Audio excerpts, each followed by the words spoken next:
would very much like to question Professor Metcalf on the proposition that curriculum coverage improves learning outcomes.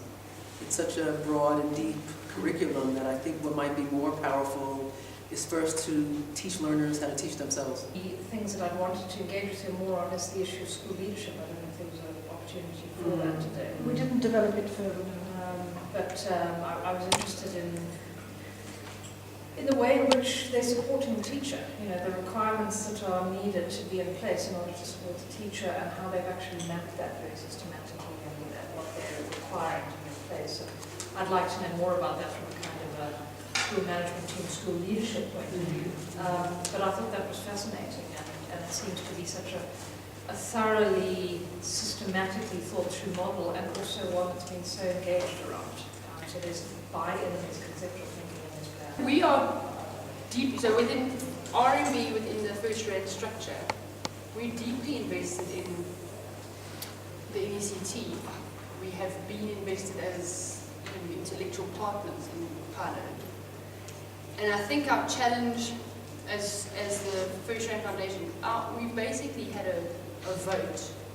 I'm not a trustee, I'm a worker, go-between person. But the trustees have, I'll put it out on public record, have voted unanimously in favour of becoming a much more systemic social investor.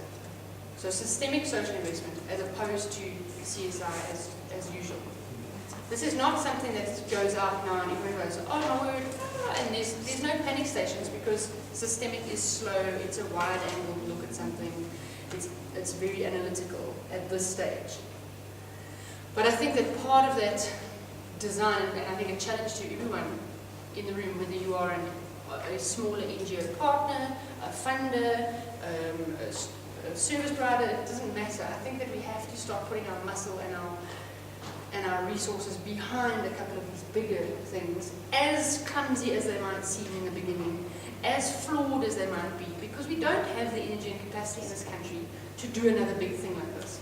We don't. And I think that so my job as an activist within my funding structures and colleagues is to sort of say how, maybe our journey in the next 3 to 6 years is to bring the smaller NGO partnerships that we believe in, otherwise we wouldn't be funding them.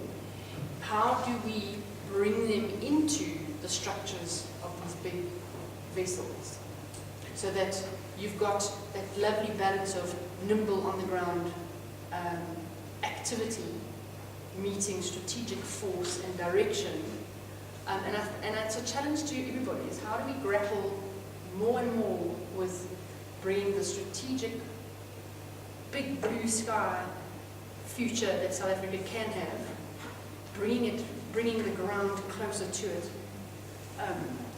in our own spheres of influence. That's my challenge for that. Thank you.